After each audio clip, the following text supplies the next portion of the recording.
آپ کے جسم پر پڑے اور نبی اکرم صلی اللہ علیہ وسلم کے جسم پر نہ پڑے۔ اور جب یہ حالت ہو گئی، ایک وقت آپ نبی اکرم صلی اللہ تعالی علیہ وسلم کے بچاؤ کے لیے آپ آئے، جبکہ کفار مکہ نے آپ نبی اکرم صلی اللہ علیہ وسلم پر تشدد برتنا شروع کیا، یہاں تک کہ ہاتھ پیر کبھی استعمال انہوں نے کرنا شروع کیا۔ تو سیدنا حضرت ابو بکر صدیق رضی اللہ تعالیٰ عنہ بھی آئے اور تشریف لائے۔ اس وقت لہو لہان اس قدر ہوا کہ آپ سیدنا حضرت ابو بکر صدیق رضی اللہ تعالیٰ عنہ کی کیفیت یہ تھی، اتنا مار کھائے وہ، اتنا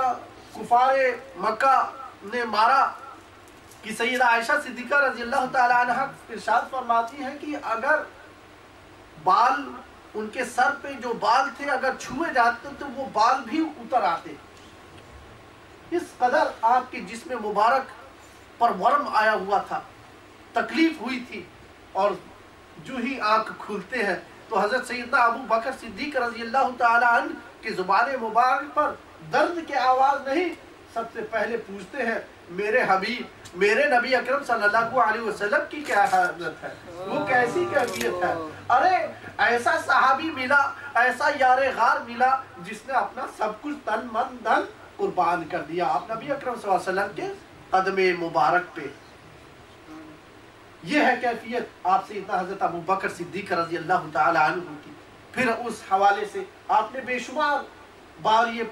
سنا ہوگا، آپ سیدنا حضرت ابو بکر صدیق رضی اللہ تعالیٰ عنہ کا آپ نبی اکرم صلی اللہ علیہ وسلم کے ساتھ سفر اور ان کے غلام کا سفر غار ثور میں ہوا۔ غار ثور تک آپ گئے، اور وہ غار ایسا غار کہ آپ سیدنا حضرت ابو بکر صدیق رضی اللہ تعالیٰ عنہ بہت اچھی طرح جانتے تھے کہ یہاں پہ سانپوں کا ڈھیرا ہے۔ اس سانپوں کے ڈھیرے میں جگہ جگہ سانپ تھے، مضر سانپ، یعنی کہ عام سانپ نہیں بلکہ بہت ہی مضر سانپ۔ وہاں پہ بھلا انسان کہاں جایا کرتے تھے، اور سانپ کو اگر موقع مل جائے اور ڈس دے تو وہ ایک ہی ڈس پہ موت یقینی ہو جاتی ہے۔ تو آپ سیدنا حضرت ابو بکر صدیق رضی اللہ تعالیٰ عنہ کا ادب دیکھیے۔ سب سے پہلے آپ نبی اکرم صلی اللہ علیہ وسلم کو ایک جگہ بیٹھاتے ہیں اور خود تشریف لے جاتے ہیں، اس غار کی صفائی کرتے ہیں اپنے ہاتھوں سے، اپنے کپڑوں سے، اور اپنے کپڑوں کو پھاڑ کے ان سوراخوں کو بھرتے ہیں جہاں امکان موجود تھا کہ سانپ یا کوئی ایسی چیز جو مضر ہے نکل نہ آئے، کہ میرے نبی اکرم صلی اللہ علیہ وسلم کو کوئی تکلیف نہ پہنچ جائے۔ یہ تو آرام کرنے کے لیے جگہ ہے، وہ آرام کریں گے اور ایسی مضر چیز ان کو نقصان پہنچائے گی۔ تو کپڑے پھاڑ پھاڑ کے ایسے سوراخوں میں انہوں نے بھر دیے، یہاں تک کہ آپ نبی اکرم صلی اللہ تعالی علیہ وآلہ وسلم اس غار میں تشریف لے کر گئے۔ یار غار کے ساتھ آپ نبی اکرم صلی اللہ علیہ وسلم نے ان کے زانوے مبارک پر اپنے سر مبارک رکھے، اور آپ نبی اکرم صلی اللہ علیہ وسلم سو گئے، آرام فرمانے لگے۔ آئے ہائے، یہ کتنی پیاری ایک نسبت تھی۔ لوگ تو تڑپتے تھے کہ آپ نبی اکرم صلی اللہ علیہ وسلم کے جسم مبارک سے ان کے ہاتھ مبارک لگ جائیں، اور یہاں آقائے نامدار حبیب پاک آمنہ کے لال روحی فدا جناب احمد مجتبیٰ محمد مصطفیٰ صلی اللہ تعالی علیہ وآلہ وسلم کے سر مبارک آپ کے زانوے مبارک پر آرام کر رہے ہیں۔ یہ کتنی بڑی معراج۔ حضرت سیدنا